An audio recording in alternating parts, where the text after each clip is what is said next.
Dapat nang sagutin ni Vice President Sara Duterte ang impeachment complaint laban sa kanya. Yan ang panawagan ng ilang kongresista na naghain ng motion sa Senado para pasagutin ang Vice Presidente. Nasa frontline ng balitang yan si Marian Enriquez. Pinangunahan ni House Minority Leader Nonoy Libanan ang hanay ng House Prosecutors sa paghahain ng mosyon kay Senate President Cheese Escudero para ipag-utos na magsumite ng tugon si Vice President Sara Duterte sa Articles of Impeachment laban sa kanya sa loob ng 10 araw. Tinanggap ng Senado ang mosyon kaninang umaga. Pero base sa naunang inilabas na kalendaryo ng Senado, June 2 pa nakatakda ang presentation ng Articles of Impeachment habang June 4 ang pag-i-issue ng summons. Higit 2 buwan pa yan mula ngayon. Pero ayon sa mga House Prosecutor, June 4 is not 10 days. Napakalayo po niyan. Parang ginigising lang namin, ito yung rules ninyo po.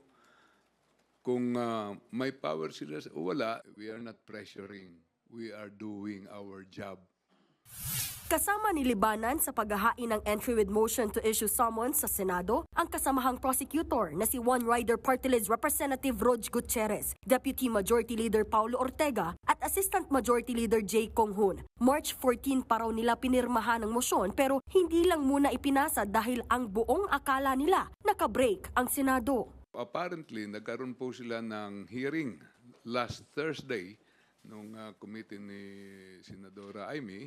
Ibig sabihin, nagtatrabaho pa rin po ang Senado.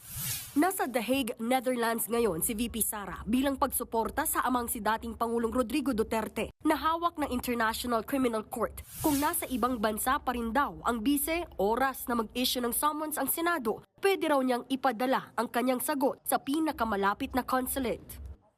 Hindi pa raw nakikita ni Senate President Cheese Escudero ang inihaing mosyon ng House Prosecutors. Pero ire-refer na raw ito sa Senate Legal Team at pag-uusapan bukas. Aaksyonan daw nila ito ng naaayon at sa tamang panahon. Nagbabalita mula sa Frontline, Marian Enriquez, News 5. Mga kapatid, Julius Babaw po. Iba na ang may alam at may pakialam sa panahon ngayon. Para sa frontline ng mga balita, mag-follow at mag-subscribe sa social media pages ng News 5.